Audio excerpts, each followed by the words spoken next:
Abraham का बेटा इसहाक, इसहाक का बेटा याकूब, याकूब का बेटा यूसुफ। ये वही यूसुफ था जिसे परमेश्वर सपनों में बात करता था।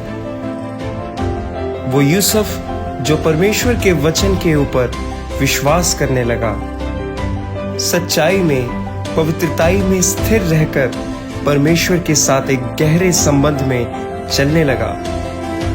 और यहाँ से एक ईश्वरीय यात्रा की शुरुआत हुई, एक ऐसी यात्रा जो यूसुफ को करनी थी। जब वो यात्रा शुरू हुई तो उसके अपने ही भाई ईर्ष्या से अंधे होकर उसे गुलामी में बेच देते हैं। दास्ता की बेड़ियां, झूठे आरोप, जेल की सलाखें, हर कदम पर दर्द और अपमान। फिर भी यूसुफ ने हार नहीं मानी। उसने अपने स्वप्नों के परमेश्वर पर विश्वास बनाए रखा। यह कहानी है कैद से महल तक की, आंसुओं से विजय तक की और असंभव से संभव तक की। आइए देखते हैं यूसुफ, स्वप्नों का राजकुमार।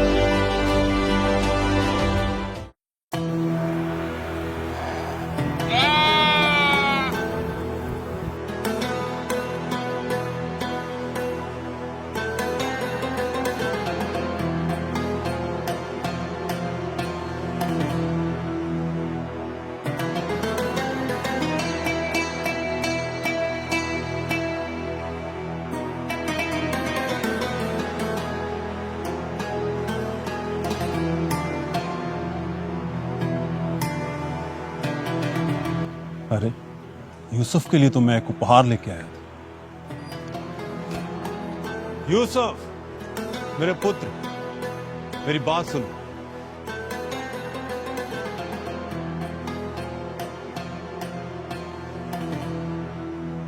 जी पिताजी।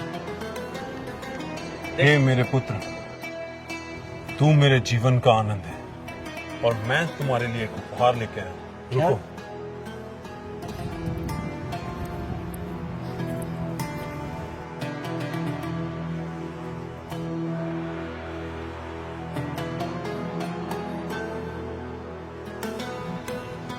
देख मेरे पुत्र, ये रंग बिरंगा अंगरखा मैंने तेरे लिए लिया है। मेरे लिए? हाँ, तेरे लिए है ये।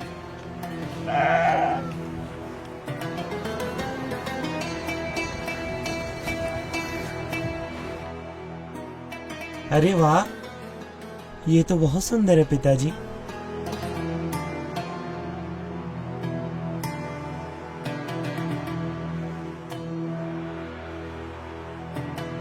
हे मेरे भाई बेनियामीन, क्या तुझे अपने भाई का ये नया वस्त्र अच्छा लगा? बेटा बहुत सुंदर लग रहे हो। क्या पिताजी मैं सच में इतना सुंदर लग रहा हूँ? बिल्कुल, बहुत सुंदर लग रहे हो, अपने बाप की तरह। पिताजी, मैं इसे अपने भाइयों को दिखा के आता हूँ। नहीं, वो अपने काम में व्यस्त होंगे।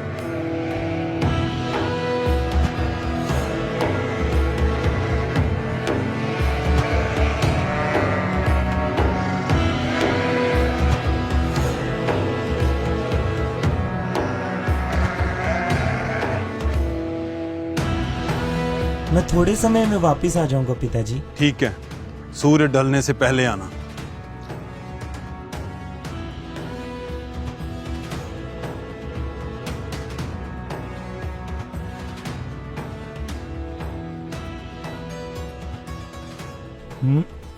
तुम्हारे चरवाहे कहाँ पे हैं?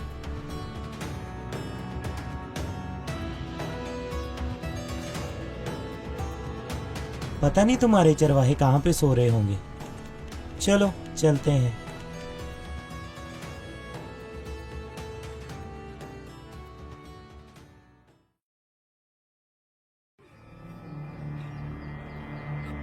अरे वो देखो, स्वप्नदर्शी आ रहा है, पिता की चापलूसी करने वाला। पता नहीं कब हमारा ये पीछा छोड़ेगा। हम तो इससे तंग आ चुके हैं। भाइयों,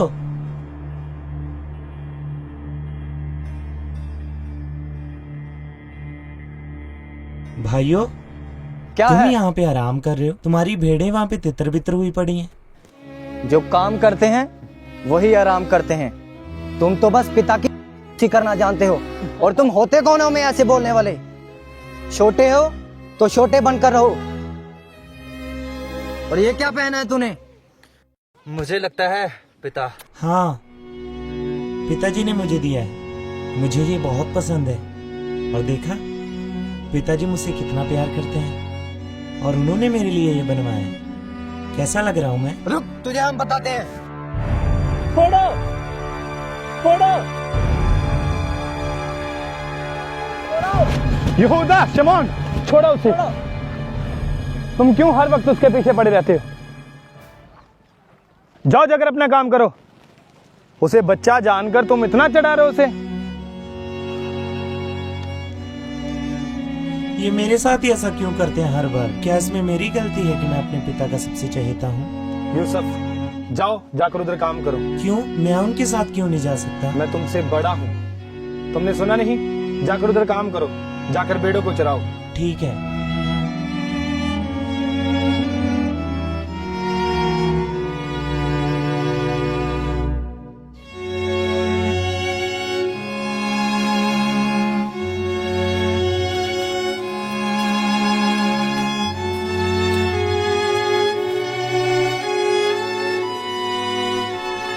मैं थोड़ी देर यहाँ पे विश्राम कर लेता हूँ।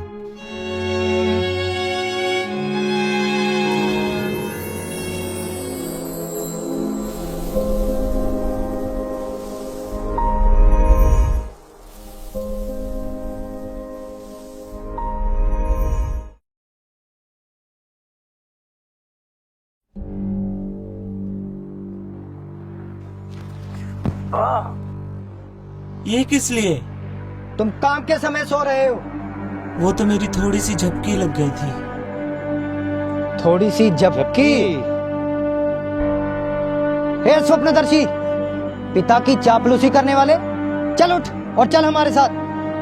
यहूदा, शमौन, चलो, पहले बहुत समय हो चुका है। चल हमारे साथ।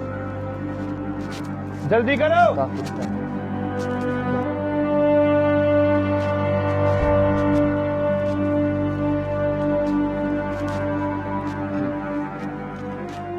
तुम्हें उस पर इतनी सख्ती नहीं बरतनी चाहिए। क्यों इतना सताते हो उन्हें? वो बहुत बिगड़ चुका है। वह सबसे छोटा है। नहीं, बिन्यामीन सबसे छोटा है। और तुम सबसे बड़े हो। फिर भी पिताजी उस यूसुफ से ज्यादा प्रेम करते हैं, ना कि तुमसे। बल्कि हम सबसे भी ज्यादा। ऐसा नहीं है। चलो, वो भी बच्चा है, उसके साथ इतनी ज्यादा सख्ती नहीं करनी चाहिए। सुनो भाइयों, मुझे एक स्वप्न आया है। यूसुफ, अभी बस भी करो। शाम ढलने को हमें समय से घर लौट जाना चाहिए। लेकिन सुनो तो सही, मैंने बहुत ही अद्भुत सपना देखा। और उसमें मैं क्या देखता हूँ? हम लोग खेत में पूले बांध रहे हैं, और मेरा पूला उठकर सीधा खड़ा हो गया, और तब तुम्हारे पूलों ने मेरे पूले को चारों तरफ से घेर लिया और उसे दंडवत किया। बस कर यूसुफ, ये कैसा स्वप्न देखा है तूने? हम तुझसे ज्यादा मेहनत करते हैं, और क्या तू हम पर प्रभुता करेगा? इसका कहने का मतलब है कि हम इसे दंडवत करेंगे और इसे प्रणाम करेंगे। पर जो मैंने देखा वो बिल्कुल हकीकत लग रहा था। यूसुफ, अब बस भी करो। चलो घर, और पिताजी हमारा इंतजार कर रहे हैं।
बड़ा स्वप्नदर्शी, उस दिन हमें कह रहा था कि हम तेरे आगे झुकेंगे। तू तो हमारे आगे झुक रहा है। हमें कहता था कि हम इसे दंडवत प्रणाम करेंगे। बड़ा स्वप्नदर्शी, हमें कह रहा था कि हम तेरे आगे झुकेंगे। कहता था कि हम इसे दंडवत प्रणाम करेंगे, अब ये हमें दंडवत प्रणाम कर रहा है। स्वप्नदर्शी, क्या कहता था, हम झुकेंगे तेरे आगे। छोड़ो से, क्या कर रहे तुम? आया बड़ा पिता की करने वाला, हर वक्त हमारी शिकायतें करता रहता है और खुद कोई काम नहीं करता है। चुप करो, क्यों उसके साथ ऐसा व्यवहार करते हो? भाई है वो हमारा। क्या कर रहे हो? क्यों झगड़ रहे हो तुम लोग? ये क्या कर रहे हो? क्यों झगड़ते रहते हो तुम लोग? क्या वजह है? पिताजी, यूसुफ को एक सपना आया। एक सपना? और ये सब एक सपने की वजह से कर रहे हो? नहीं पिताजी, एक नहीं बल्कि 2 सपने। 2? मैंने स्वप्न सूरज, चंद्रमा और 11 तारे झुककर मुझे प्रणाम कर रहे हैं। देखा पिताजी, अब इसके कहने का मतलब है कि आप और हम सब भाई मिलकर इसे दंडवत प्रणाम करेंगे। ये ऐसी ही बातें बोल बोल कर हम सभी भाइयों को तंग करता है। चलो जाओ सब यहां से, अकेले में बात करूंगा यूसुफ से। यूसुफ, तुम्हारे कहने का क्या मतलब? मैं और तुम्हारे भाई तुम्हें दंडवत करेंगे?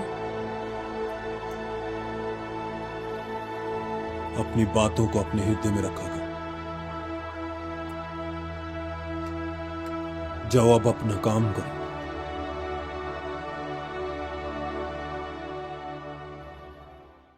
यूसुफ के स्वप्न केवल उसकी कल्पना नहीं थे, वे परमेश्वर का संदेश थे। परंतु सभी हृदय इस सत्य को स्वीकार नहीं कर पाते।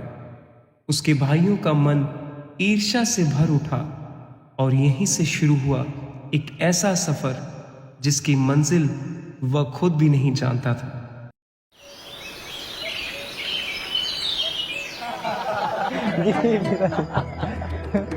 अच्छा पिताजी, हम जा रहे हैं। इस बार कहां जा रहे हो तुम? इस बार हम शकेम को जा रहे हैं। ठीक है, ध्यान रखना अपना और अपने भाइयों का। सब भाई मिलके रहना, ठीक है? यहोवा परमेश्वर तुम्हारा राखा है। लेकिन पिताजी, हम इस यूसुफ से तंग आ चुके हैं। क्या ये हम पर जासूस ठहरा है? और पिछली बार जब हम भेड़े चराने गए थे पिताजी, तब वो खुद सो रहा था और हमें बोल रहा था तुम अच्छा काम नहीं करते। हाँ पिताजी, हम उससे बहुत तंग आ चुके हैं। तुम ऐसा क्यों सोचते? वो तुम्हारा छोटा भाई है। हाँ, वो खुद नहीं जाता, जो मैं उसे करने को कहता हूँ वो वही करता। पर तुम चिंता मत करो, मैं तुम लोगों के काम पर खुश हूँ।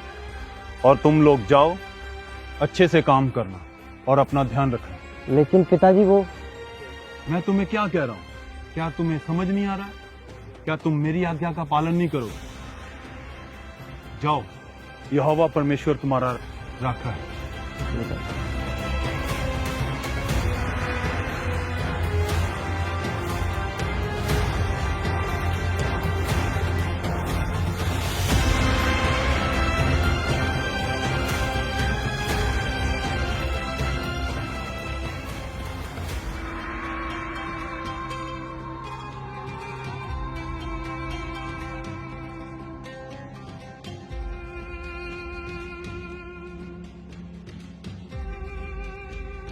पिताजी, ये कहाँ पे जा रहे हैं? ये काम के सिलसिले में शकेम को जा रहे हैं। क्या मैं भी इनके साथ जाऊं? तुम नहीं जा रहे, तुम यहीं रुकोगे। पर पिताजी, मुझे जाना है इनके साथ। नहीं नहीं, तुम अभी छोटे हो, तुम यहीं रुकोगे। ठीक है पिताजी।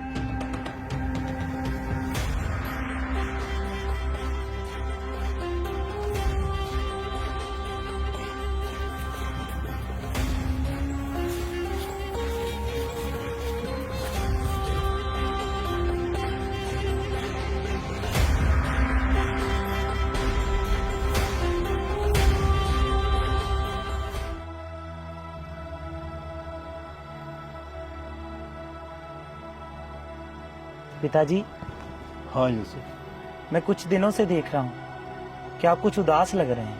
हाँ यूसुफ, मैं उदास हूँ। तेरे भाइयों को लेके मैं थोड़ा चिंतित हूँ। आप चिंता मत करें पिताजी। यूसुफ, तुम अभी बच्चे हो, तुम्हें क्या पता।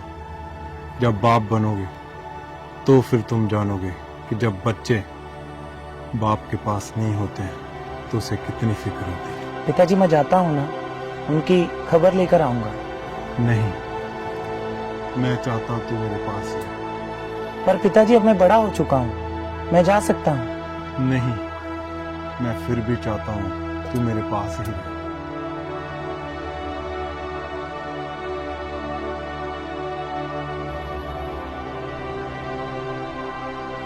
पिताजी मैं कुछ दिनों बाद वापस आ जाऊंगा। मुझे पिताजी की बहुत याद आ रही है। हाँ, मुझे भी।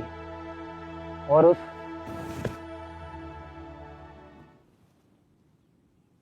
यहूदा, शिमोन, क्या अब तक तुम उसकी बात से नाराज हो? वो बच्चा है अभी, काम पे ध्यान दो अपना। मैं अब तक भी उस बात को नहीं भुला पा रहा। वो कैसे पिताजी को शर्मिंदा कर रहा था अपने स्वप्न बता कर। वो अपने स्वप्न बताकर हमें हर वक्त तंग करता रहता है। चलो यहाँ आकर इतना तो सुकून है कि उसकी गंदी शक्ल नहीं देखनी पड़ रही। गंदी शक्ल फिर से देखनी पड़ेगी। क्या क्या मतलब है तुम्हारा? मेरे सामने उसका नाम मत लो। वो देखो, परेशानी सामने चल के आ रही है। ये करने क्या आया होगा? अब ये पिताजी को जाके बताएगा, हमारी चुगली करेगा और कहेगा ये वहां घूम रहे थे, ये जहां काम नहीं कर रहे थे।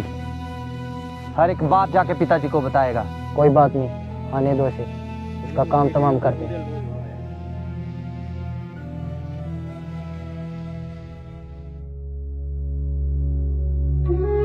कोई बात नहीं, आने दो इसे।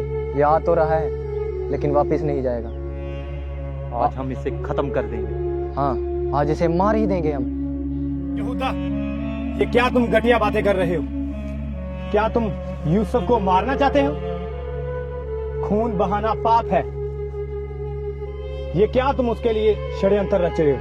बस कर रुबेन, ज्यादा धर्मियों जैसी बातें मत कर। आज हम इसे ऐसे नहीं जाने देंगे, मार देंगे इसे। अगर हम उसे आज मार भी देंगे तो तू भी उसे भूल जाएगा। हाँ यहूदा, बिल्कुल ठीक कह रहा है। नहीं, वो हमारा भाई है, वो हमारा ही खून है, हमारे पिता का बेटा है। हम उसको मार नहीं सकते। तुम ऐसा करो, उसे मारने से अच्छा है तुम उसको उस गड्ढे में फेंक दो। हाँ, हाँ, ये अच्छा है। हम उसे उस गड्ढे में फेंक।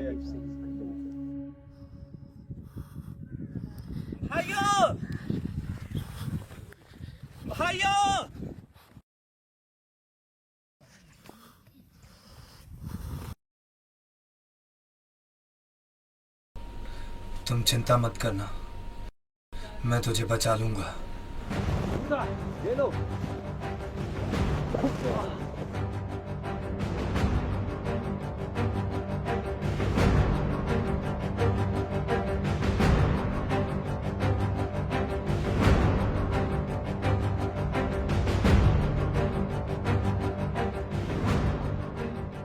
आया बड़ा स्वप्नदर्शी। उठाओ इसको और फेंको उस गड्ढे में।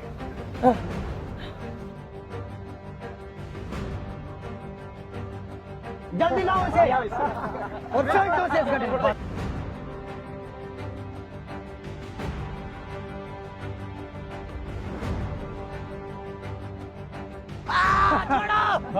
ले छोड़ दिया तुझे। स्वप्नदर्शी, ये पिता की चापलूसी करने वाला।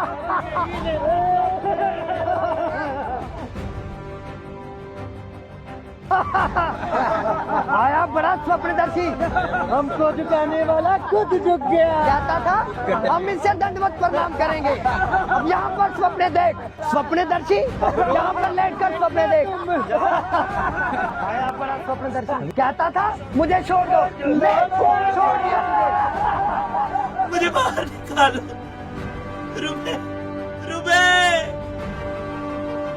मुझे बाहर निकालो। मेरी गलती क्या है? तुमने मुझे गड्ढे में क्यों डाल दिया? मुझे बाहर निकालो।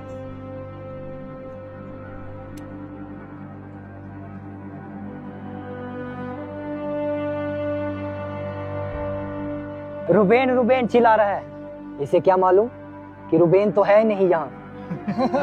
जब तक रुबेन आएगा तब तक तो हम इसे मार ही देंगे। निकालो इसे गड्ढे से बाहर। नहीं नहीं नहीं योदा, मुझे कुछ गलत लग रहा है। क्या गलत लग रहा है? मुझे लगता है रुबेन सही कह रहा है। सही कह रहा है?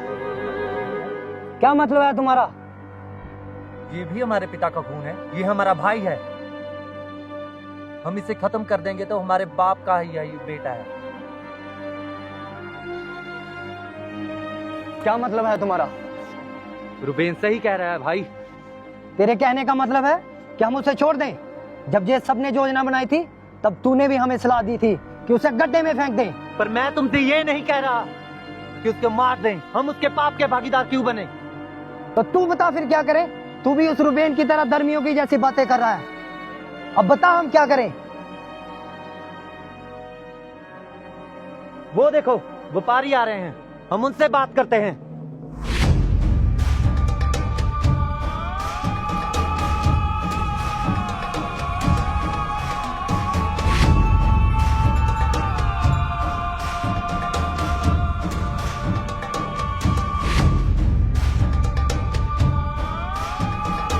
यहूदा, शिमोन, रुबेन, मुझे बाहर निकालो, मुझे बाहर निकालो।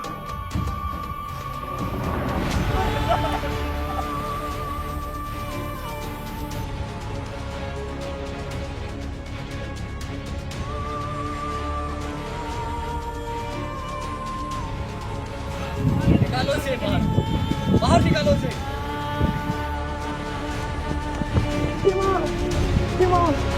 पकड़ो इसे।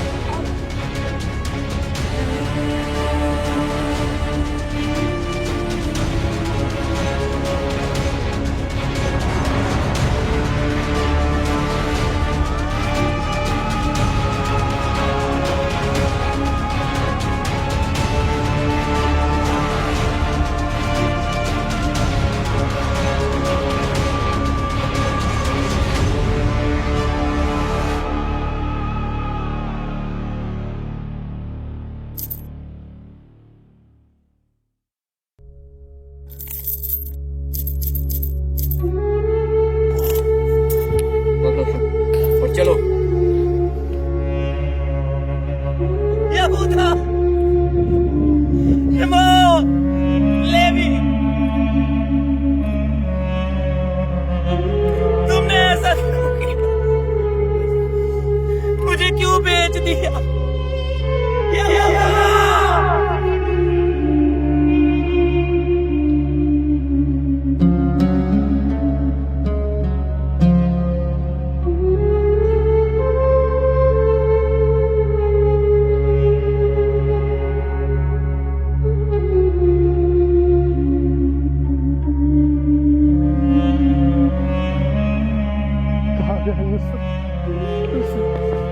यूसुफ, यूसुफ, यूसुफ,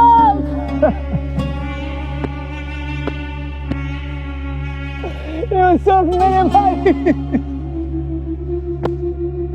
ओ यूसुफ, कहाँ गया यूसुफ? ओ यूसुफ,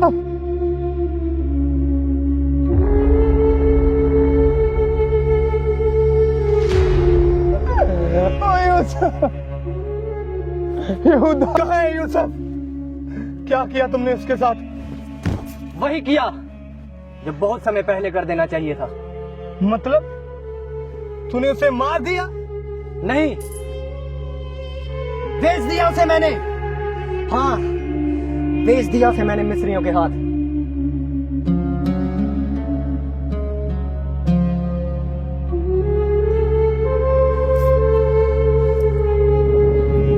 ये लो अपना हिस्सा और अपना मुंह बंद रखना।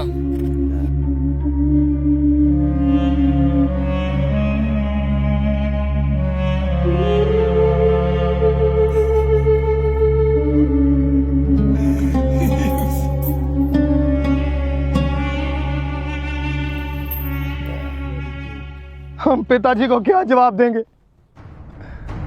उसकी चिंता मत करो तुम रुबेन, इसका भी इंतजाम मैंने कर रखा है।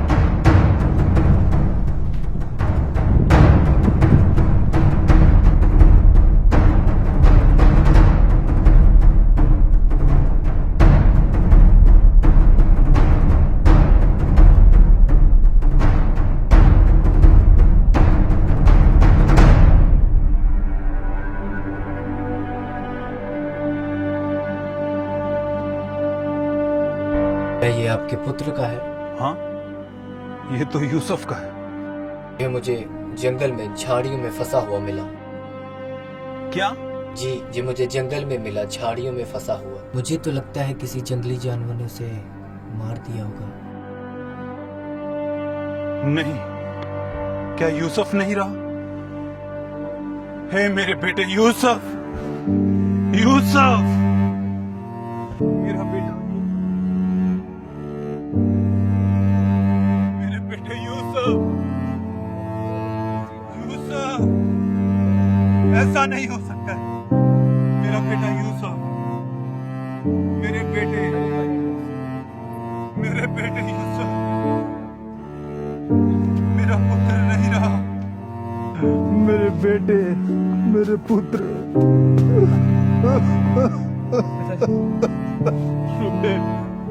यहूदा यूसुफ,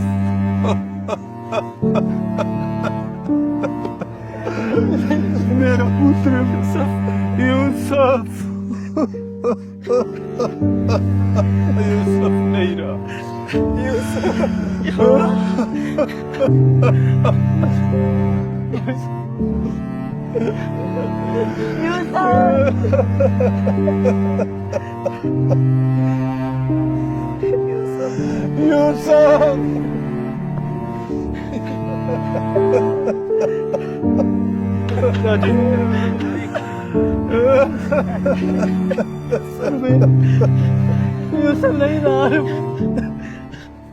जिस भाई का हाथ थामकर उन्होंने बचपन बिताया, उसी भाई को उन्होंने अनजान कारवां के हवाले कर दिया।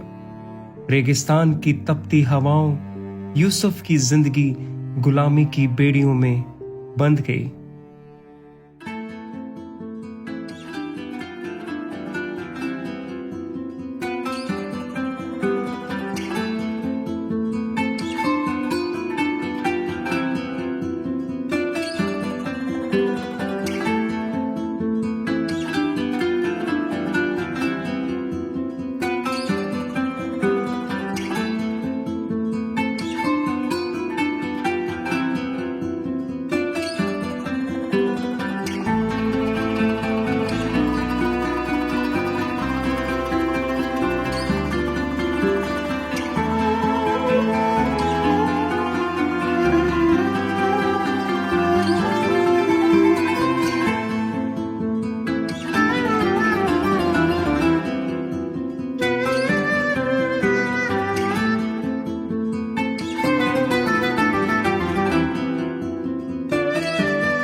हजूर, आपने कहा था कि हमें काम करने के लिए नए गुलामों की जरूरत है।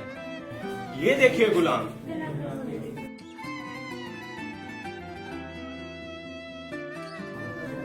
ये गुलाम चाहिए, काम चोर नहीं चाहिए। आइए हुजूर, मेरे पास गुलाम है और इब्री हैं। आइए। आओ देखते हैं।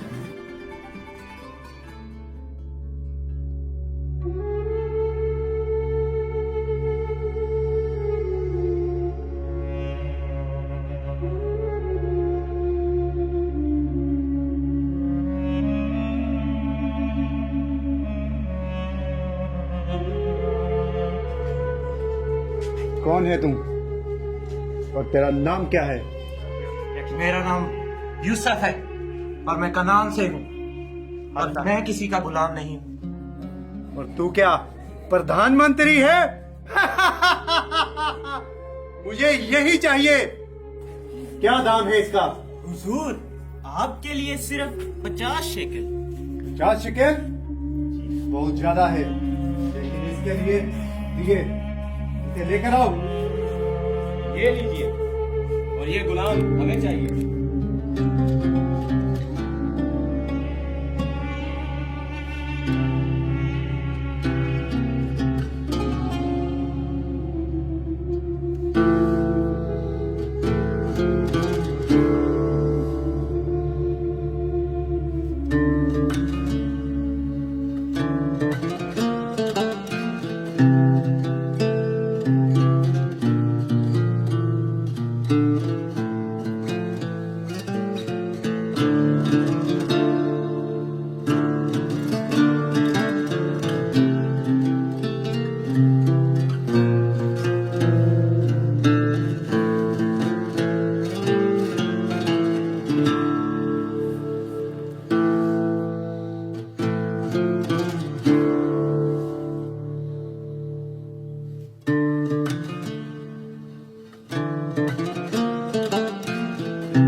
सोने जैसी जमीन पे खड़े हैं हम, पर तुम लोगों में जरा सी भी बुद्धि नहीं है काम करने की।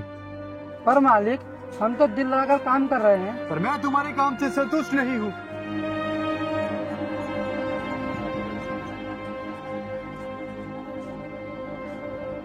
मुझे इस काम के लिए कोई बुद्धिमान व्यक्ति ढूंढना पड़ेगा। मालिक, अगर आपकी आज्ञा हो तो मैं इस काम में आपकी कुछ मदद कर सकता हूँ। क्या तुम्हें ये पढ़ना आता है? मुझे लिखना भी आता है मालिक।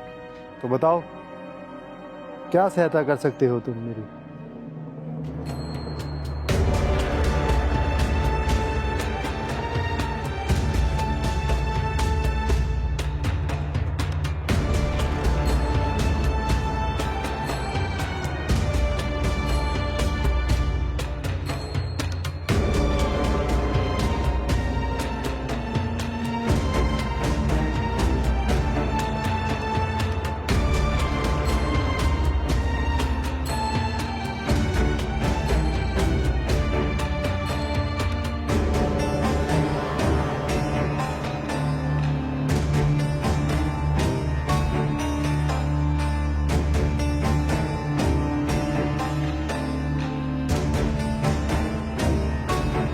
मैंने कल उस गुलाम यूसुफ को काम करते देखा।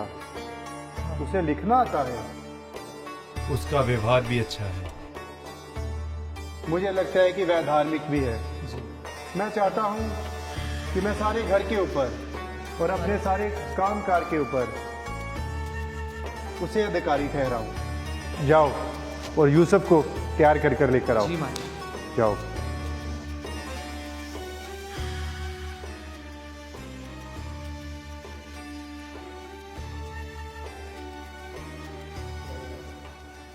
आओ यूसुफ, तुम जब से नौकर बनकर मेरे घर में आए हो, मेरे सारे काम सफल हुए हैं। तुम मेरे लिए भाग्यशाली हो। मैंने देखा है कि ईश्वर का अनुग्रह तेरे ऊपर है, इसलिए मैं तुझे अपने सारे घर के ऊपर और सारे कामकाज के ऊपर अधिकारी ठहराता हूँ, सिवाय मेरी पत्नी को छोड़कर। जो हुक्म हो मेरे आका। तुम जाओ और यूसुफ के साथ काम में उसका हाथ बटाओ। मैं कुछ दिनों के लिए बाहर जा रहा हूँ और तुम सारा काम देखो और सारा काम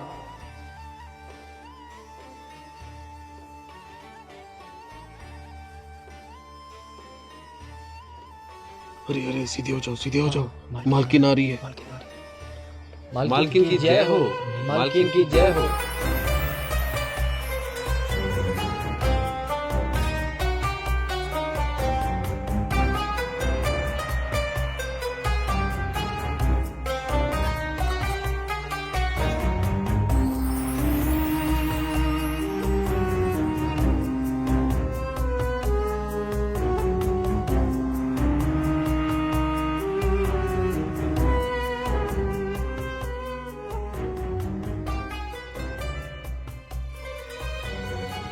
कौन है इतना भाग्यशाली इंसान जिसके बारे में आपके मालिक बात कर रहे थे? मालकिन, वो एक इब्री दास यूसुफ है।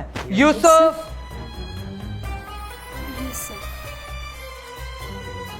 ठीक है, सुनो, तुम जाओ। अच्छा, तो तुम हो यूसुफ? जी मालकिन। इसलिए मेरे स्वामी ने तुम्हें सारा अधिकार दिया है। सुना है तुम बहुत बुद्धिमान हो, तो जब जब मैं तुम्हें बुलाऊं तो चले आना।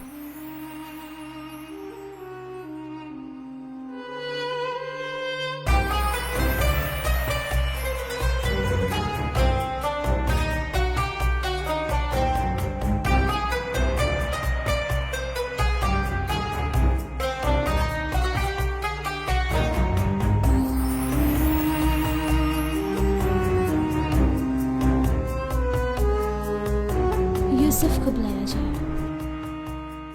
ओह यूसुफ, सुना है बहुत अच्छा काम कर रहे हो। क्या हुआ यूसुफ? मुझे कुछ गलत लग रहा है। गलत? इसमें गलत क्या है? आज तो तुम्हारे स्वामी भी घर पर नहीं है।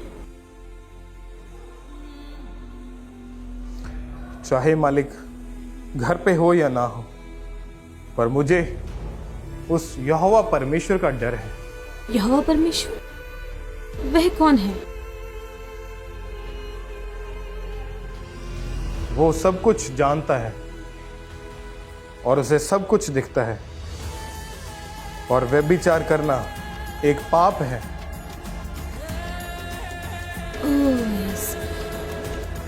मालकिन छोड़ो मुझे, ये क्या कर रहे हो?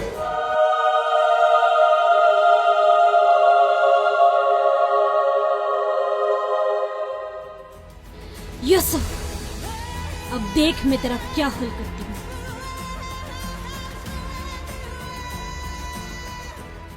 मैं इतनी खूबसूरत हूँ और इस साधारण से गुलाम ने मुझे ठुकरा दिया। जिस परमेश्वर का ये डर रखता है, अब वह भी इसे बचा ना सकेगा। आने दो मेरे स्वामी को आज। सारा इल्जाम इसके ऊपर डालकर इसे कारावास में डलवा दूंगी। अब ये यूसुफ मुझसे बचना पाएगा। स्वामी,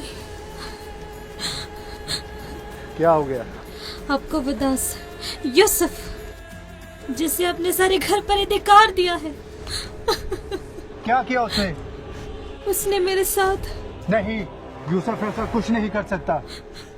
क्या आपको मुझसे ज्यादा उस पर विश्वास है? क्या अब आपको मुझसे ज्यादा उस दास पर विश्वास है? यूसुफ! पकड़ो उसे और उसे पकड़ के जेल में डाल दो। तुम घबराओ मत। जो उसने किया है, इसकी सजा उसे जरूर मिलेगी। उसे पकड़कर बंदी गृह में डाल दो। जो उसने तेरे साथ किया है, उसका प्रतिफल उसे भुगतना पड़ेगा। दंड मिलेगा उसे।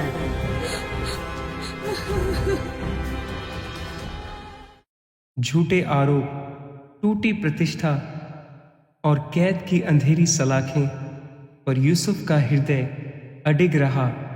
वह जानता था, चाहे मनुष्य उसे छोड़ दें, उसका परमेश्वर उसे कभी नहीं छोड़ेगा।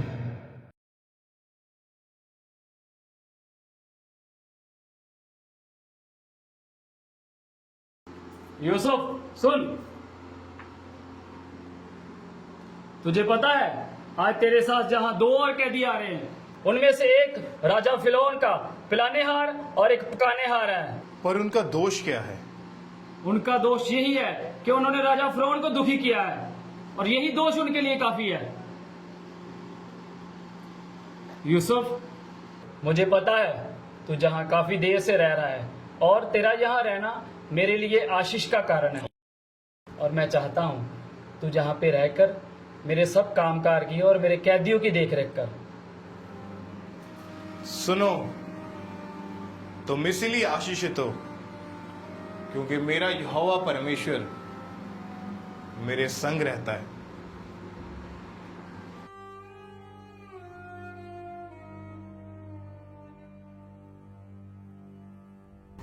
फेंको इन दोनों को अंदर।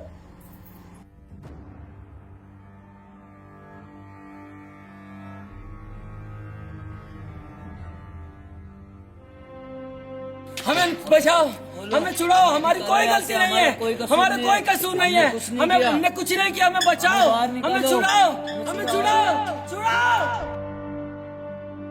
कल रात को मैंने बहुत ही अजीब प्रकार का स्वप्न देखा, जिसे देखने के बाद मैं बहुत चिंतित हूँ।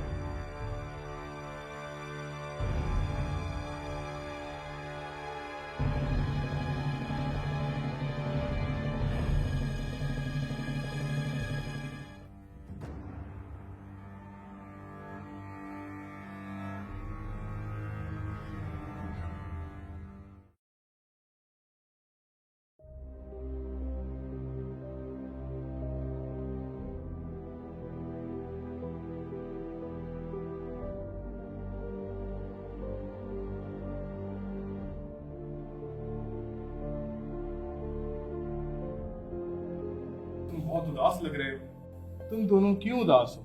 क्या हुआ? कल रात को हमने एक स्वप्न देखा। उस स्वप्न को देखने के बाद मैं बहुत ज्यादा घबरा चुका हूँ, क्योंकि उसका अर्थ बताने के लिए हमारे पास कोई नहीं। सारे ज्योतिषी और जादूगर राजा फिरौन के पास हैं। अब उन स्वप्नों का अर्थ हमें कौन बताएगा? क्या स्वप्नों का अर्थ बताने वाला परमेश्वर यहोवा नहीं है, जो सब कुछ जानता है? मुझे अपने स्वप्न बताओ कि क्या हुआ तुम्हारे साथ। क्या तुम सच में उन स्वप्न का अर्थ बता सकते हो? मेरा परमेश्वर जो मेरे संग रहता है वो मुझ पे सब जाहिर करेगा। यही बात सच है? अच्छा। मैंने एक स्वप्न देखा कि मेरे सामने एक दाखलता है, और उस दाखलता में 3 डालियां हैं, और उसमें मानो कलियां लगी हैं, और वह फूली और उसके गुच्छों में दाख लगकर पक गई। फिरौन का कटोरा मेरे हाथ में था, और मैंने उन दाखों को लेकर फिरौन के कटोरे में निचोड़ा और कटोरे को फिरौन के हाथ में दे दिया।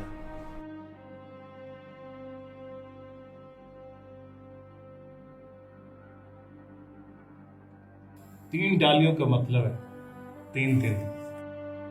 अब से 3 दिन के भीतर राजा फिरौन तुझे फिर से तेरे पद पर नियुक्त करेगा, और पहले के समान तू फिर से उसका कटोरा उसके हाथ में दिया करेगा।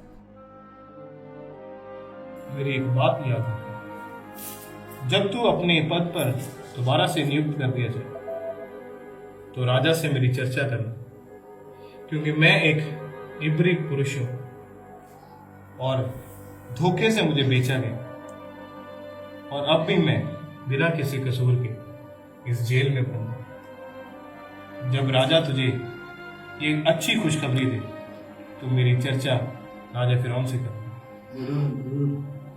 मैंने भी एक स्वप्न देखा। क्या देखा तुमने?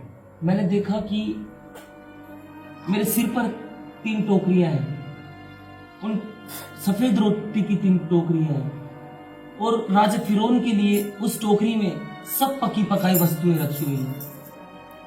और मैं आगे देखता हूँ कि सबसे ऊपर की टोकरी में से पक्षी आकर के उसको खा रहे हैं।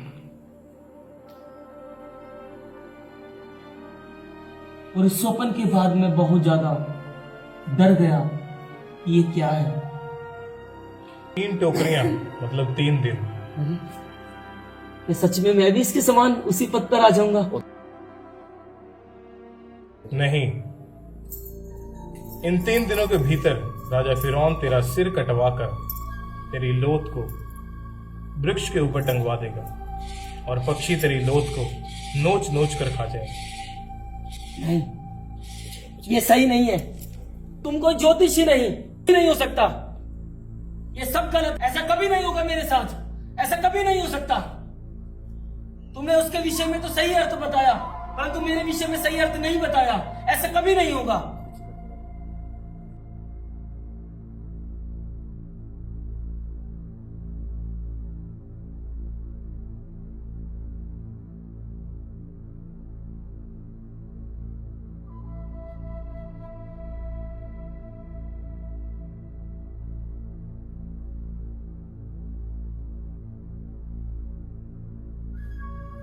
क्यों भाई परेशान हो इतना? क्या हो गया है?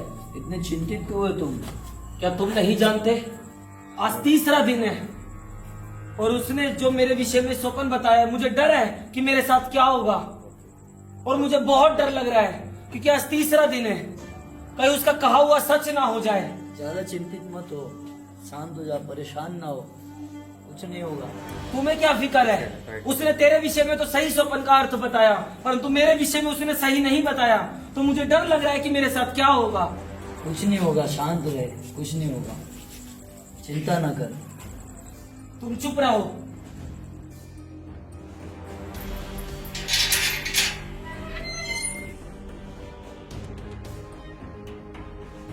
छोड़ दो।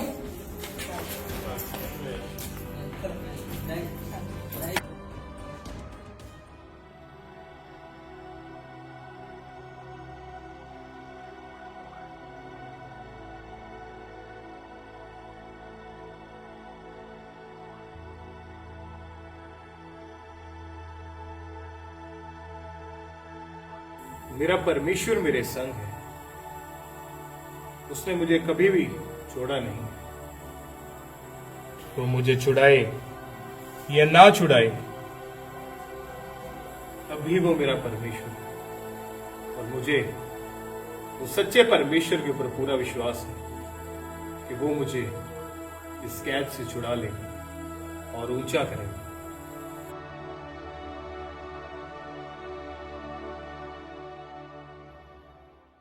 कैद खाने की दीवारें यूसुफ को बांध नहीं सकीं, क्योंकि परमेश्वर की योजना कैद से कहीं बड़ी थी। स्वप्नों का अर्थ बताने के वरदान ने महल के द्वार उसके लिए खोल दिए।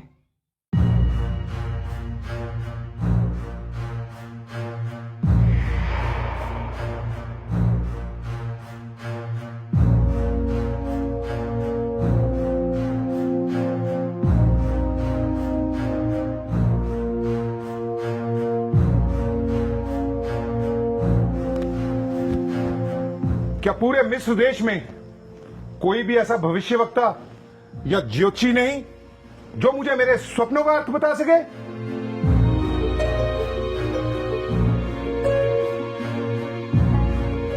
मुझे तो यह समझ नहीं आती कि मैंने तुम लोगों को रखा ही क्यों है।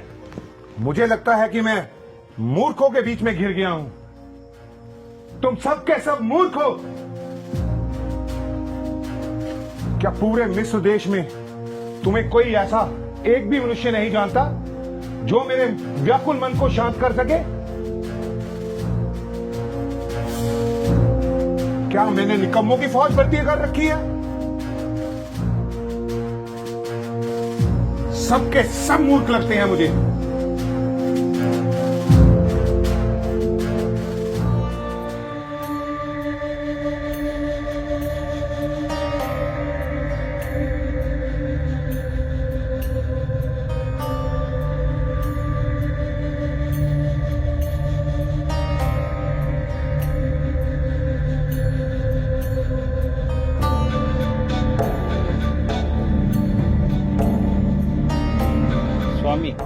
आपके दास का अपराध क्षमा हो तो मैं।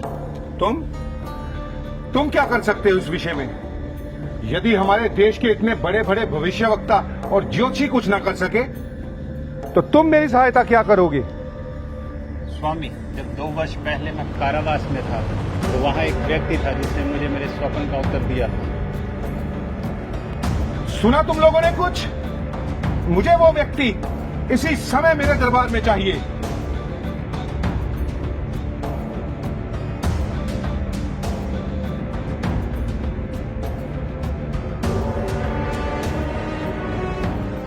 क्या तुम हो वो मनुष्य जो सपनों के अर्थ बताता है? नहीं, भला मैं कौन हूं जो आपके स्वप्नों का अर्थ बताऊं? स्वप्नों का अर्थ बताने वाला तो मेरा यहोवा परमेश्वर है, जो मेरे ऊपर सब बातों को जाहिर करता है। आप अपना स्वप्न बताइए। अच्छा, तो सुनो। मैंने स्वप्न में देखा कि मैं नील नदी के किनारे पर खड़ा हूं और उस नदी में से 7 मोटी और सुडौल गायें निकली और बाहर निकलकर कछार की घास चरने लगी और उनके पीछे पीछे ही 7 बेडौल और कुरूप गायें निकली। मैंने तो पूरे मिस्र में आज तक ऐसी कुडौल गायें नहीं देखी। वो उनके साथ आकर खड़ी हो गईं और उन्होंने मोटी और सुडौल गायों को खा लिया।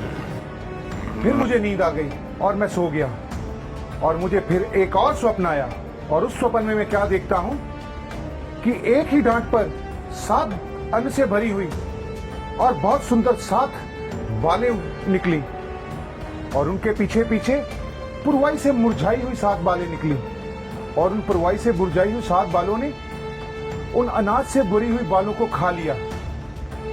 तब से मेरा मन बहुत व्याकुल है और इन मूर्खों में से कोई भी मुझे मेरे स्वप्नों का अर्थ बताने के योग्य नहीं है। हे राजा फिरौन, जो आपने स्वप्न देखे हैं वो एक ही हैं। राजा फिरौन का स्वप्न एक ही है। जो काम परमेश्वर पूरे मिस्र देश में करना चाहता है उसको पहले से ही परमेश्वर ने राजा फिरौन के ऊपर प्रकट किया है।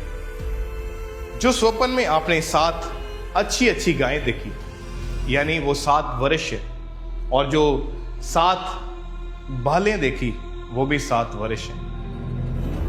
पर इसके पश्चात जो आपने कुरूप और कुडौल गायें देखी और पुरवाई से मुरझाई हुई बालों को देखा, यानी वो 7 ऐसे वर्ष हैं जो अकाल के होंगे। तो परमेश्वर जो मिस्र देश में ये काम करना चाहता है उसको पहले से ही परमेश्वर ने हे राजा फिरौन तुझको दिखा दिया है। अब हे राजा सुन, 7 वर्ष मिस्र देश में बहुतायत की उपज के होंगे, पर उनके पश्चात जो 7 वर्ष आएंगे वो अकाल से भरे हुए होंगे। और इन 7 वर्षों में जो अकाल के होंगे मिस्र देश का सत्यानाश हो जाएगा, क्योंकि जो अकाल आने वाला है वो इतना भयंकर होगा कि ये उपज के साल जो हैं ये कभी याद भी नहीं किए जाएंगे। और ये स्वप्न जो हे राजा फिरौन आपने 2 बार देखे हैं, इसका भेद यही है कि परमेश्वर जो काम करना चाहता है उसको पहले से ही उसने आपके ऊपर प्रकट कर दिया है। और अब हे राजा फिरौन तू ऐसा कर कि मिस्र देश के ऊपर कुछ अधिकारियों को ठहरा दे, ताकि जब तक ये 7 बहुतायत की उपज के वर्ष हैं, इन सालों के भीतर जो भी अनाज पूरे मिस्र देश में इकट्ठा हो तो उन लोगों से इन सारे का पंचमाश यानी 5वां हिस्सा लिया करे।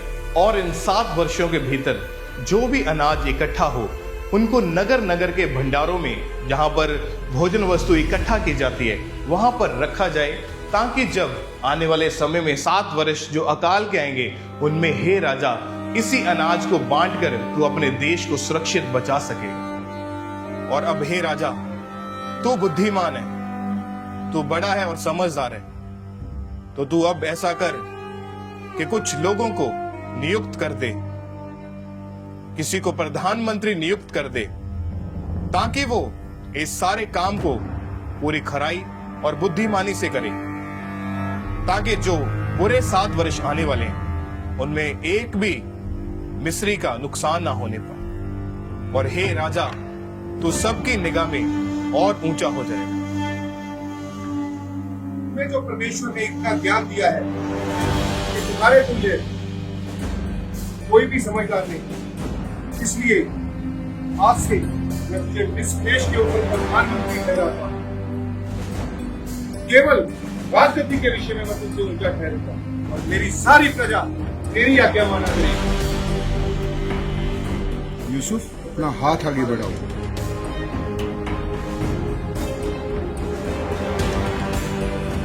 आज से मैं तुम्हें मिस्र देश के ऊपर प्रधानमंत्री नियुक्त करता हूं। मिस्र देश के नए प्रधानमंत्री के लिए वस्त्र उपस्थित किए जाएं।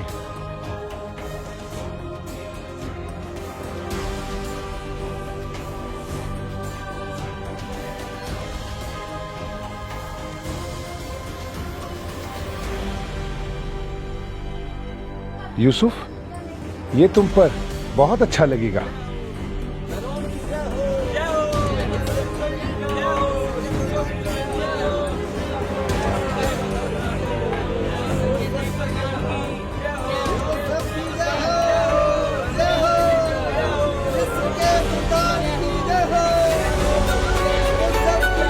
ये है मिस्र का नया प्रधानमंत्री।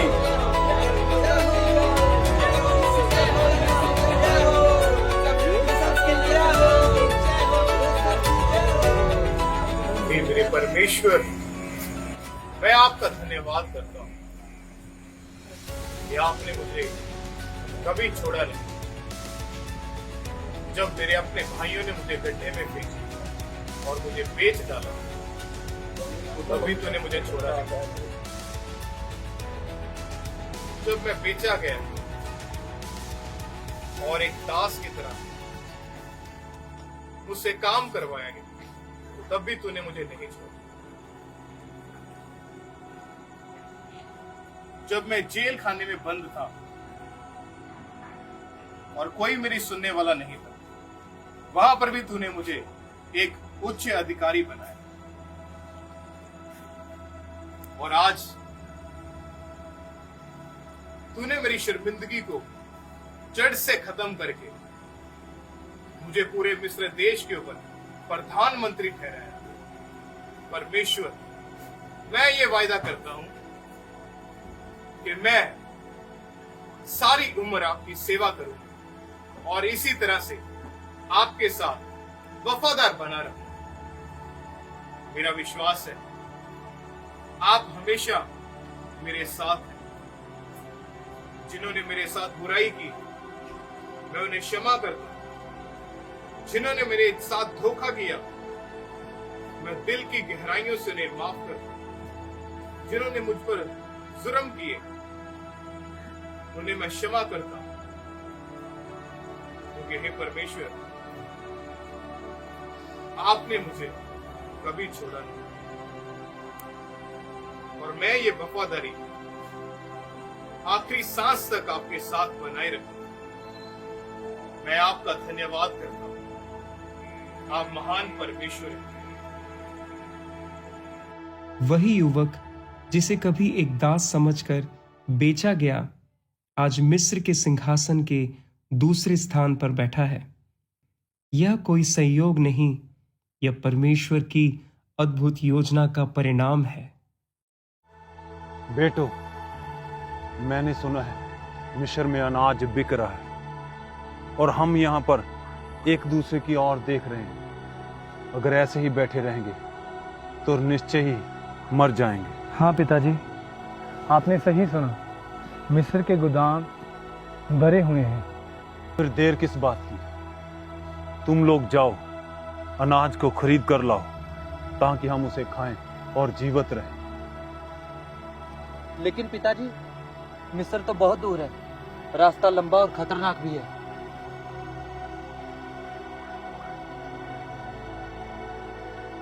बेटा, खतरों से हमें नहीं डरना। चाहे कुछ भी हो, परमेश्वर हमारे साथ है। हाँ, बिन्यामीन मेरा छोटा है और वो मेरे साथ रहेगा, वो आपके साथ नहीं जाएगा। तुम जाओ और अनाज लेके आओ, परमेश्वर तुम्हारे साथ है।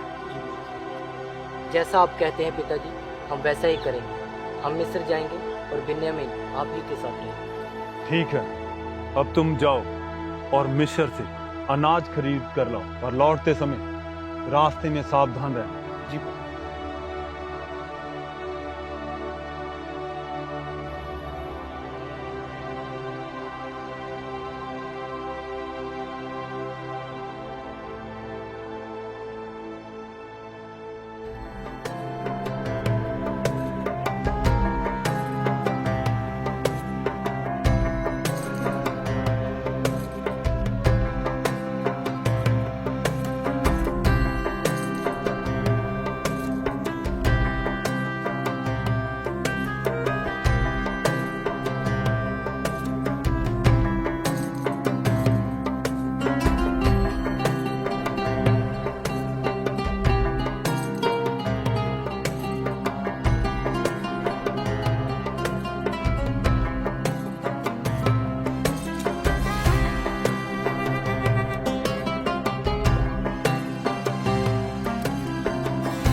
मिट्टी के बर्तन,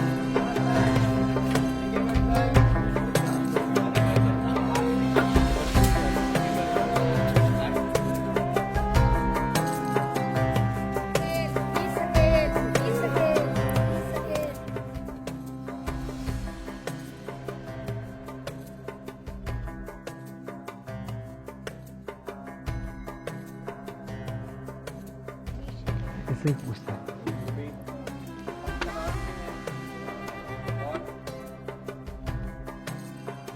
अरे ये कौन आ रहे हैं? इनकी शक्लें तो कुछ जानी पहचानी सी लग रही हैं। हम कनान से आए हैं और हमने आपके अनाज के विषय में सुना है। ये तो मेरे भाई हैं। और हम सब इसे खरीदना चाहते हैं। रुको, हमारे स्वामी आ रहे हैं।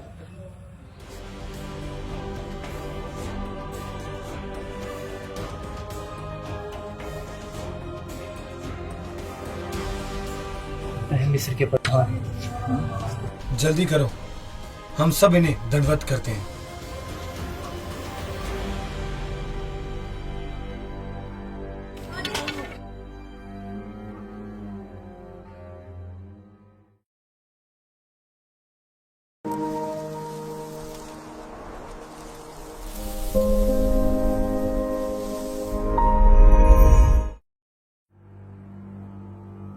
तुम कौन हो और कहां से आए हो? स्वामी, हम चरवाहे हैं और कनान देश से आए हैं और हम यहाँ पर अनाज खरीदने के लिए आए हैं। तुम सब जासूस हो। क्षमा करें प्रभु, क्या कहा आपने? मुझे पता है तुम सब यहाँ जासूसी करने के लिए आए हो ताकि मिस्र देश के ऊपर हमला कर सको। स्वामी, हम तेरे दास मिस्र में सिर्फ भोजन वस्तु इकट्ठा करने आए ताकि हम इस भयंकर अकाल में बच सके और अपने परिवारों को बचा सके। और स्वामी, हम तेरे दास हैं, कोई जासूस नहीं। तुम सब झूठ बोल रहे हो। मेरे प्रभु, हम याकूब के 12 पुत्र हैं। सबसे छोटा वो घर है अपने पिता के पास और एक वो मर चुका है।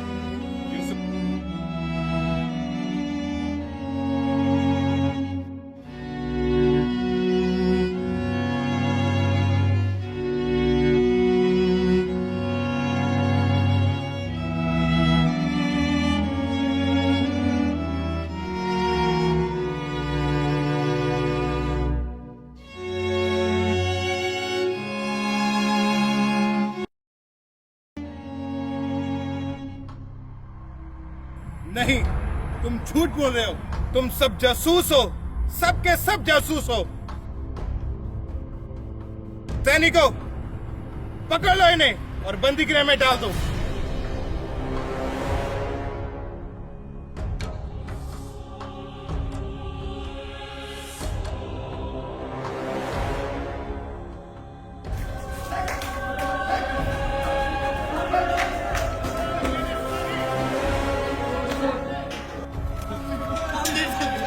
हमें बाहर निकालो, हमें छोड़ दो, हम निर्दोष हैं, हम जासूस नहीं हैं। प्रभु हमें छोड़ दे, हम निर्दोष हैं, हमें छोड़ दे, हम कोई जासूस नहीं है, हमें दया करें स्वामी, हमें छोड़ दे, हम निर्दोष हैं स्वामी, हमें क्षमा करें, हम पर दया कर प्रभु, हम निर्दोष हैं।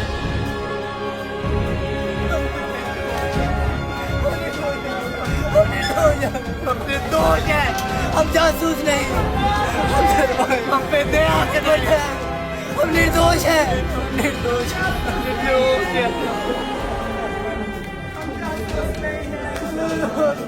हम निर्दोष हैं, पर दया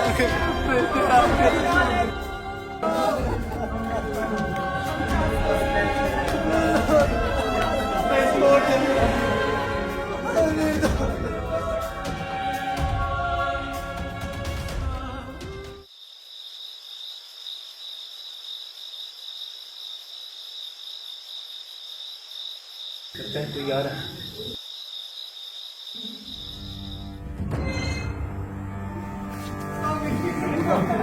हे प्रभु हमारे साथ अन्याय हुआ है। चुप रहो। यदि तुम जीवित रहना चाहते हो, जैसा मैं बोलूं ऐसा करो, नहीं तो मार डाले जाओगे। रुपये खुदा, क्या ये हमें मार डालेंगे? क्या क्या हमारी जान खतरे में है? चुप रहो। मैं परमेश्वर का भय मानता हूं, जो मैं तुम्हें कहता हूं वैसा ही करो। तुम में से एक तो बंदी बनकर यहाँ रहना पड़ेगा, बाकी सब यहाँ से अनाज लेकर अपने पिता के घर लौट जाओ। पर हाँ, जब तुम वापस आओ तब तुम्हारे साथ तुम्हारा छोटा भाई भी आना चाहिए। नहीं, ऐसा नहीं हो सकता। इससे ये बात साबित होगी कि तुम जो बोल रहे हो वो सच है। तो अब सलाह कर लो, तुम में से कौन यहाँ रुकने वाला है और कौन वापिस जाने वाला है। ऐसा नहीं हो सकता, हमें माफ कर दो प्रभु, हमें निर्दोष है प्रभु,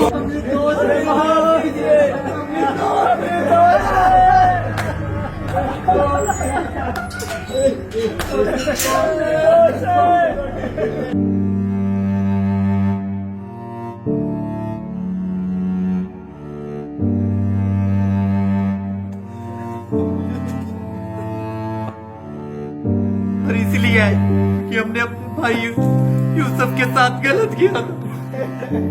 चुप करा तुम, मैं ये सब नहीं सुन सकता, मैं ये सब कुछ सुनना पड़ेगा। यहूदा, क्या मैंने तुम्हें नहीं कहा था कि अपने भाई के विरुद्ध पाप ना कर? और क्या मैंने नहीं कहा था कि अपने भाई का लहू मत बहाओ? लेकिन नहीं यहूदा, तूने मेरी एक नहीं सुनी। मेरी ओर देखो यहूदा और जवाब दो। यहूदा, अब परमेश्वर यूसुफ के खून का बदला हमसे ले रहा है, हम सबसे।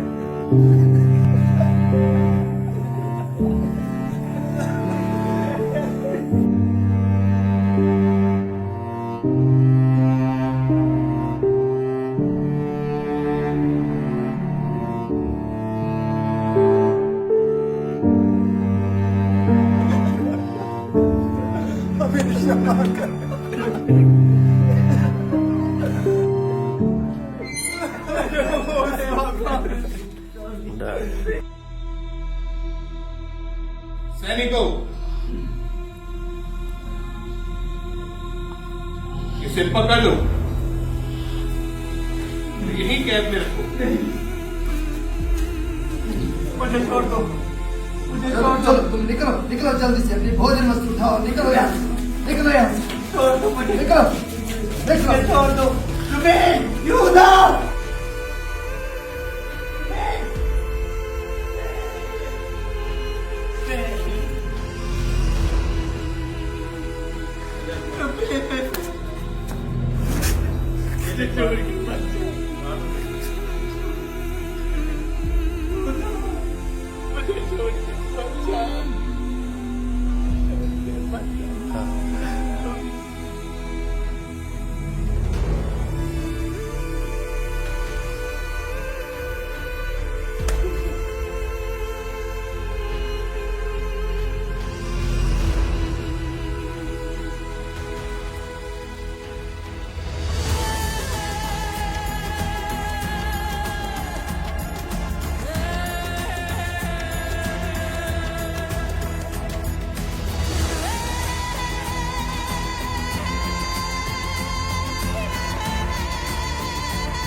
भाई इन्हें चारा खिलाते हैं।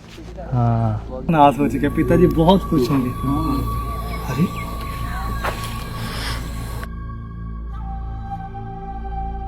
ये सिक्के कहाँ से आए? यहूदा देखो,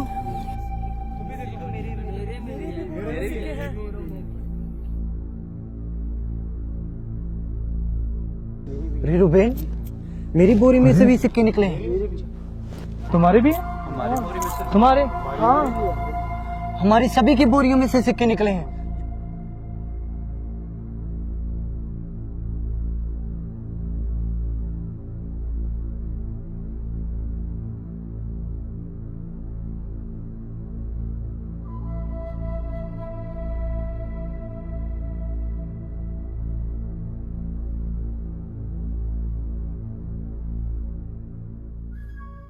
देखिए हम आ गए।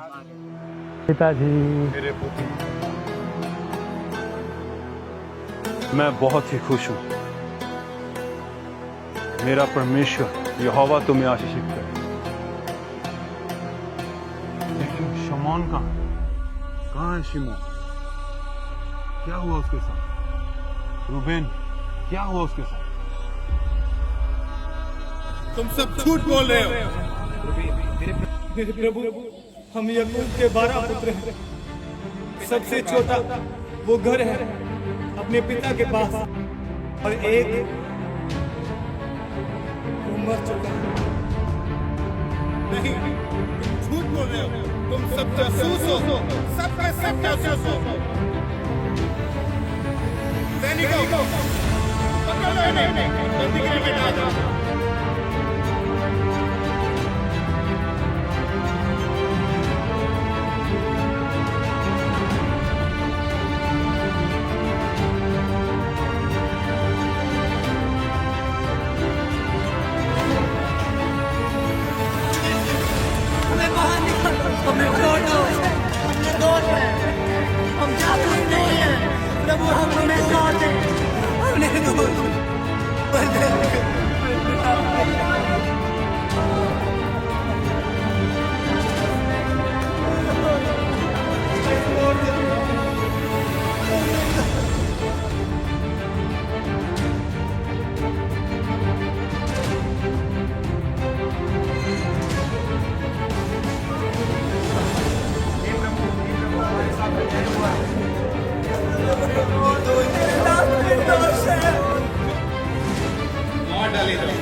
बंदी बनकर यहाँ रहना पड़ेगा। पर हाँ, जब तुम वापस आओ तब तुम्हारे साथ तुम्हारा छोटा भाई भी आना चाहिए। इससे ये बात साबित होगी कि तुम जो बोल रहे हो वो सच है।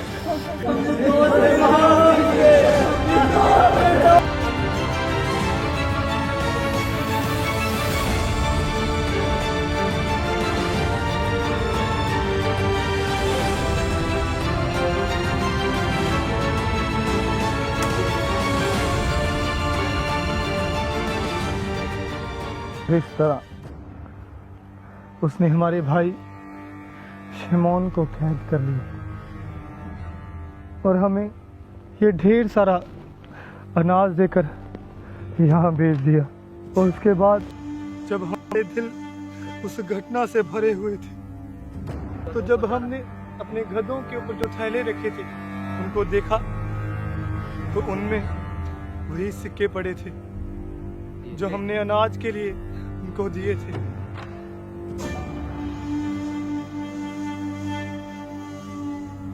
जो सिक्के हमने उन्हें अनाज के बदले दिए थे, वो वहीं पे हमारे ही बोरों में मिले थे। तो क्या अब मिस्री चोर समझेंगे और मेरे बेटे शिमोन को मार डालेंगे? नहीं पिताजी, हमें अपने आप को निर्दोष साबित करने का एक रास्ता है। क्या है वो? क्या है? बोलो बोलो, क्या है? एक आदमी जो मिस्र का प्रधान, उसने कहा कि लौटते समय अपने साथ याकूब के सबसे छोटे पुत्र बिन्यामीन को कराओ। नहीं, ये नहीं हो सकता। मैं पहले ही अपना बेटा यूसुफ खो चुका हूं। अब बिन्यामीन? नहीं, ये नहीं होगा। मैं मर जाऊं? नहीं, बिन्यामीन नहीं, ये नहीं होगा। बिन्यामीन यहीं रहेगा, वो मेरे पास ही रहेगा।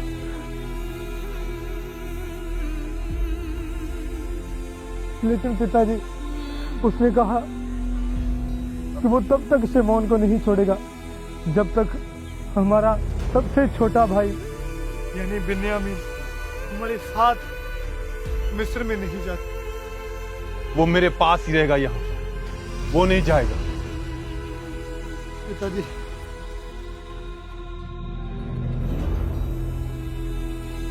कि मैं बिन्यामीन और अपने सब भाइयों को जीवित वापस लेके आऊंगा। कृपया आप मेरा विश्वास करें और बिन्यामीन को मेरे साथ जाने दें।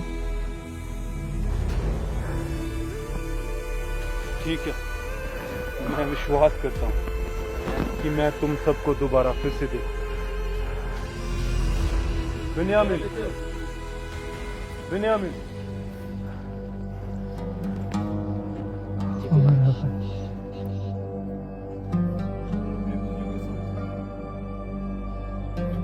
पर लेकिन तुम मुझे ये बता, तुमने कैसे बताया कि हमारा एक और भाई है?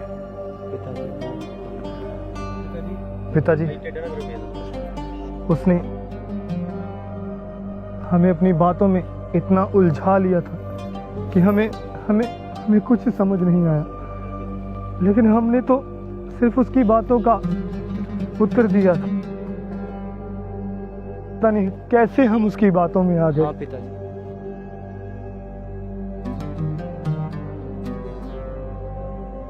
पिताजी, अगर हम बिन्यामीन को वापस ना लेके आए तो मैं और मेरी जान और जो कुछ भी मेरा है, मैं सब कुछ आपको समर्पित कर दूंगा।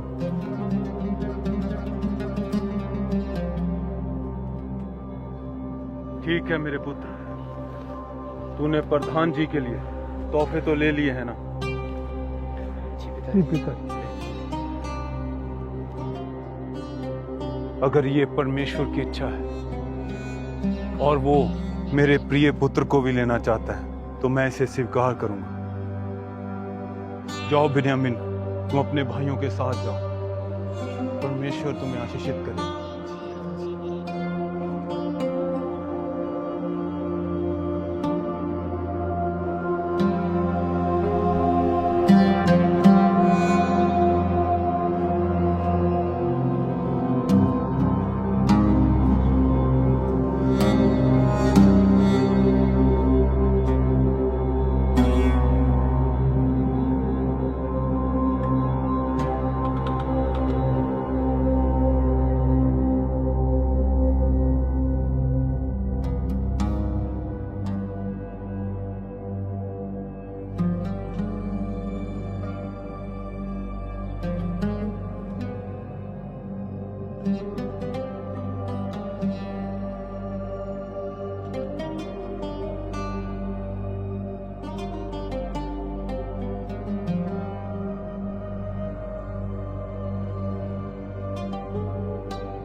कितनी बड़ी इमारतें, ऐसी तो मैंने पहले कभी नहीं देखी।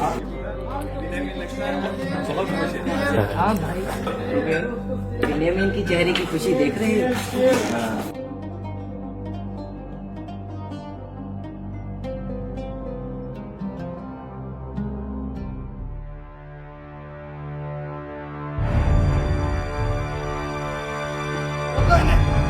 लेके चलो इनको मेरे साथ।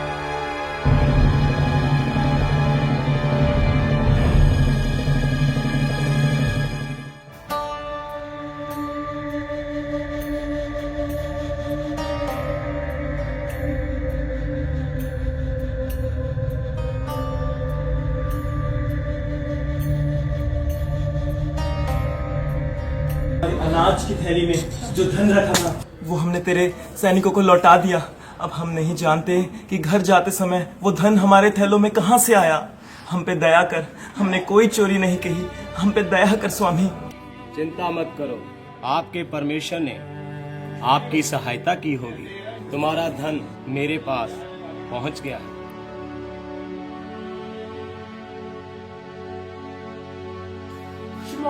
भाइयों,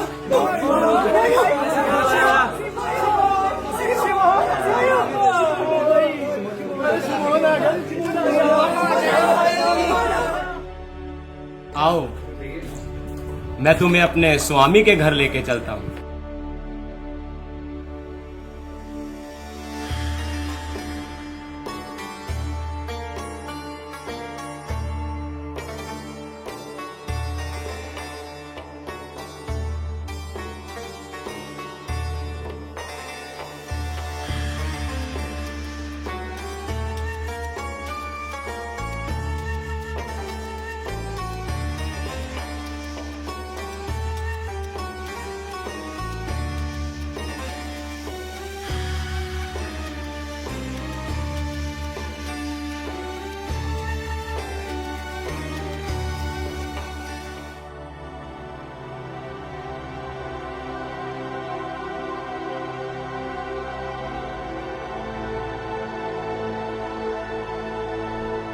तुम्हारे पिता का क्या हाल है? स्वामी, आपके दास हमारे पिता वो जिंदा है और बिल्कुल ठीक है। तो अच्छा, ये है तुम्हारा छोटा भाई जिसके बारे में तुम बात कर रहे थे।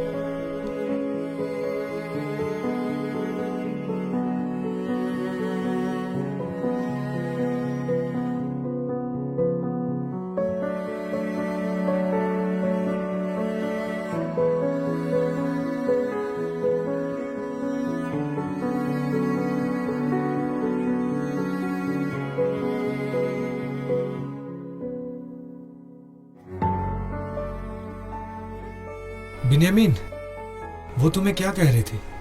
क्या भाई? मेरे छोटे भाई बिन्यामीन, मैं तुमसे बहुत बहुत प्यार करता हूँ। मैंने ये कभी नहीं सोचा था कि मैं कभी दोबारा अपने भाइयों से इस तरह मिलूंगा।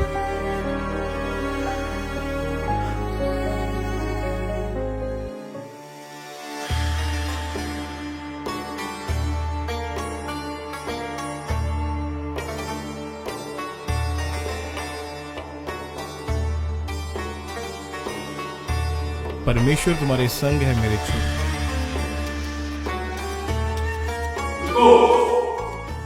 तुम यहाँ पर नहीं, इन सबको अंदर पर लाओ बैठो। और इन्हें खाना दो। और तुम वहां नहीं, यहाँ पर आकर बैठो। और तुम सबसे छोटे हो ना, तुम वहां पर जाकर बैठो।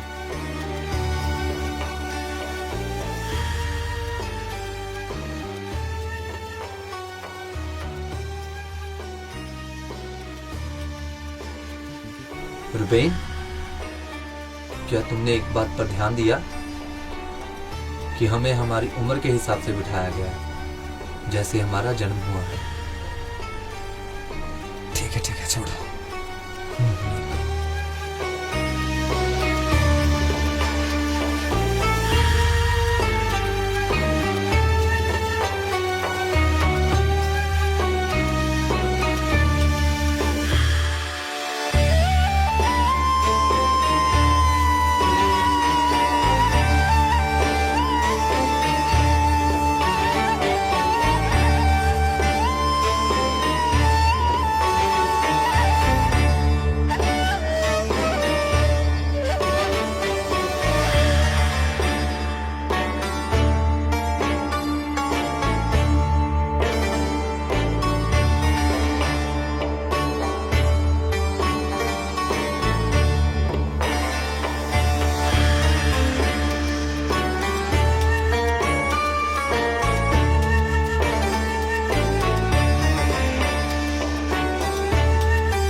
कितना अच्छा था और वह कितने दयालु हैं।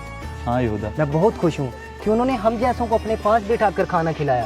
वे कितने प्रेम से हमें बुला रहे थे। यहूदा, आज मैं बहुत खुश हूँ कि हम इतने दिनों बाद अपने पिताजी से मिलेंगे। हाँ शमोन, मैं भी बहुत खुश हूँ।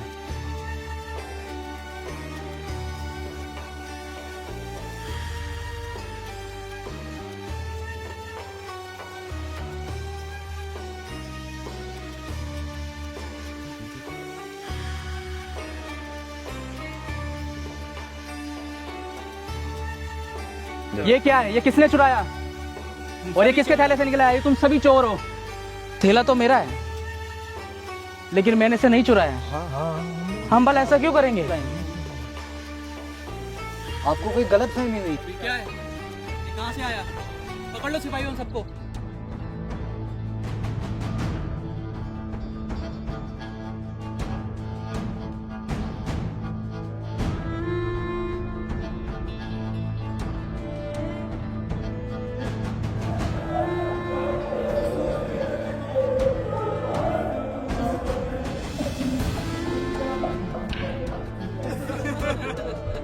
अब क्या किया तुम लोगों ने? हम सच में नहीं जानते कि वो चांदी का कटोरा हमारे थैले में कैसे आया। हमें क्षमा कर दे स्वामी, हम अपनी बेकसूरी को कैसे साबित करें?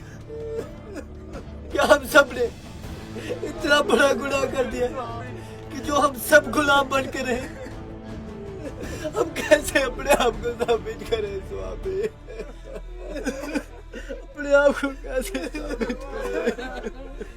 तुम सब नहीं, केवल वो जिसके थैले में वो चांदी का कटोरा निकला। हे स्वामी, बिन्यामीन की जगह तुम मुझे ले ले, क्योंकि बिन्यामीन के खोने के दुख को हमारा पिता कभी सहन नहीं कर पाएगा। तुझसे हम भीख मांगते हैं स्वामी, तुम मुझे ले ले। बिन्यामीन की जगह तुम मुझे ले ले स्वामी, तुम मुझे ले ले स्वामी, तुम मुझे ले। हमारी जाओ, चले जाओ यहाँ से और मुझे अकेला छोड़ दो यहाँ पर।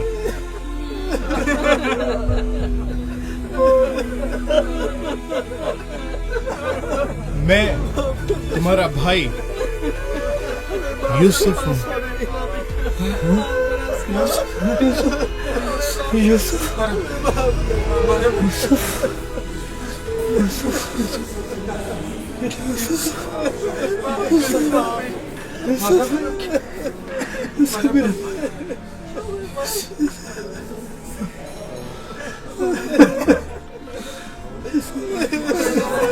ये पर अरे तुम रो क्यों रहे हो?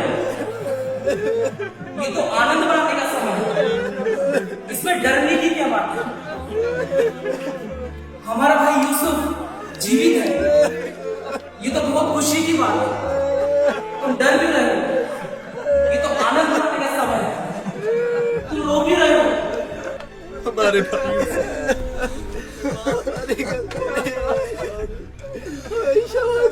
हे परमेश्वर, हम पे दया कर।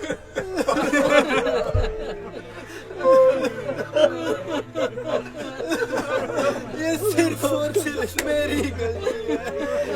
माफ करना स्वामी, इतनी बात नहीं। हमारा भाई है, हमारा भाई है, हमारा भाई है। ये सब मेरे भाई, हम सब मेरे धन्यवाद करते हैं।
यहूदा,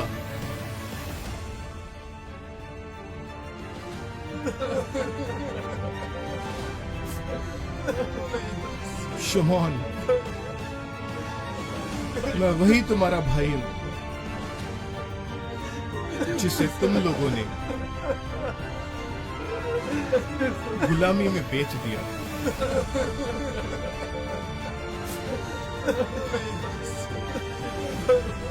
पर अब मत रो, क्योंकि मेरा जो दुख था उसको मेरे परमेश्वर ने आनंद में बदल दिया है।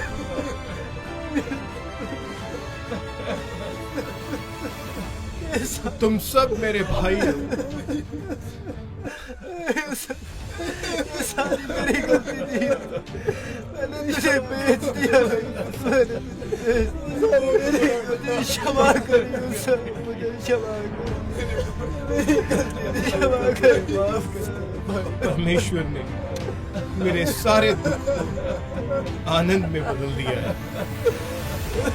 अब सुनो, पिछले 2 वर्षों से यहाँ पर अकाल चल रहा है और ऐसा ही आगे 5 साल फिर होगा।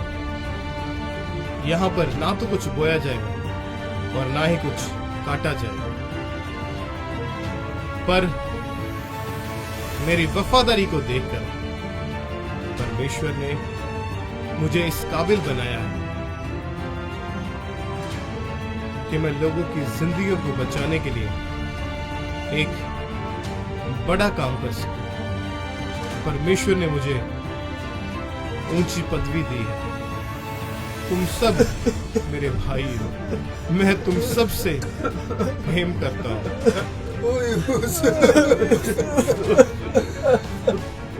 हमारे भाई।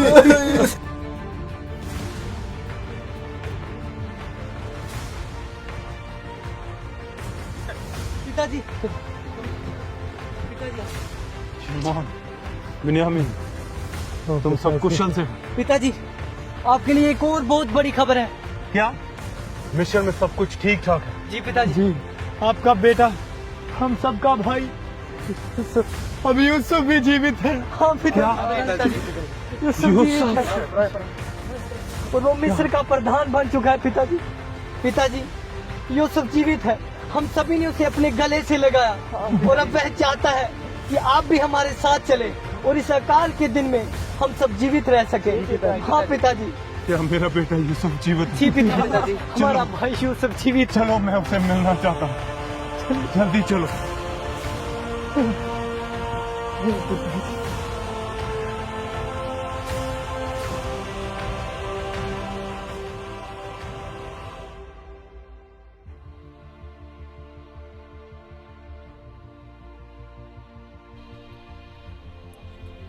यूसुफ, मेरे बेटे यूसुफ,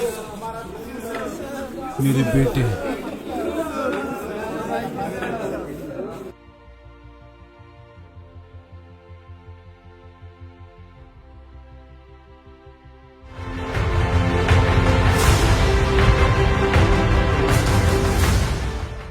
यूसुफ बहुत बुद्धिमान पुरुष है और उसके समान मुझे तो पूरे मिस्र में कोई और बुद्धिमान नजर नहीं आता, और परमेश्वर का आत्मा भी उसके संग रहता है। मैं बहुत प्रसन्न हूं, वो मेरे हर्ष का कारण ठहरा है। यूसुफ कहां पर है? अच्छा, तो वो अपने भाइयों के साथ और अपने पिता के साथ हमारे पास आ रहा है। ये तो बहुत ही ज्यादा हर्षोल्लास की बात है। बहुत बढ़िया।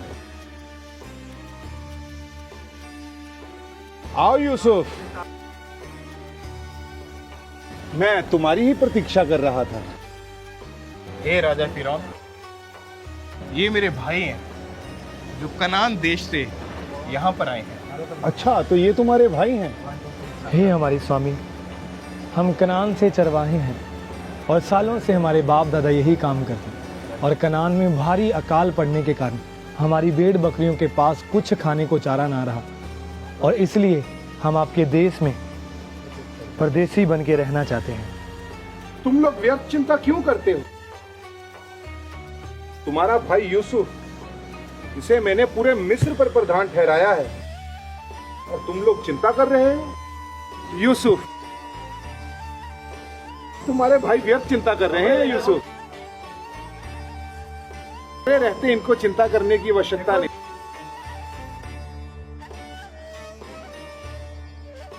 राजा फिरौन, ये मेरे पिताजी हैं और मेरे सारे भाई यहाँ आ चुके हैं। धन्य हैं आप जो आपको यूसुफ जैसा पुत्र प्राप्त हुआ। हे राजन, मेरा परमेश्वर तुझे आशीषित कर। इसके जैसा बुद्धिमान मैंने पूरे मिस्र में कोई नहीं देखा, और इसकी बुद्धिमता के कारण ही आज हमारे मिस्र में किसी वस्तु की कोई भी कमी नहीं है। दूर दूर से लोग मिस्र में अन्न लेने के लिए आ रहे हैं। ये सारा इसी के कारण संभव हुआ है। ये अति बुद्धिमान है। आप बहुत धन्य पुरुष हो कि आपको यूसुफ जैसा पुत्र प्राप्त हुआ। हे राजा फिरौन, मेरा परमेश्वर तुझे आशीषित कर और तेरा राज्य सदा इसी तरह स्थिर रहे। हर अच्छी नेमत तेरे राज्य में हो। तेरे राज्य में रहने वाले लोग, तेरी प्रजा सदा आनंदित रहे। आपके मुंह से ये शब्द सुनकर आज मैं और मेरा पूरा राज्य धन्य हो गए। धन्य हो यूसुफ, जो तुम्हें इनके जैसे पिता मिले। यूसुफ, अपने भाइयों और अपने पिता से कहो, पूरा मिस्र देश तुम्हारे सामने है। इसके सबसे उत्तम भाग में अपने पिता और अपने भाइयों को रहने के लिए स्थान दो। ये हमारे बीच में ही रहा करेंगे। और यदि तुम अपने भाइयों में से किसी को बुद्धिमान जानो तो उसे मेरे पशुओं पर प्रधान ठहरा दो। वो हमारे पशुओं की देखभाल किया करेंगे। क्योंकि ये सब बातें इसलिए पूरी हुई, परमेश्वर के साथ वफादारी के साथ चलना आज मुझे इस ऊंचाई पर ले आया है। एक समय था जब सबने मुझे छोड़ दिया था, लेकिन मेरा परमेश्वर जिसकी मैं आराधना करता हूँ, आज उसने मुझे ऊंचा किया है। मेरी वफादारी के कारण उसने मेरे परिवार को बचाया है, इस पूरे मिस्र देश को बचाया है। हे राजा, तू सदा जीवित रहे।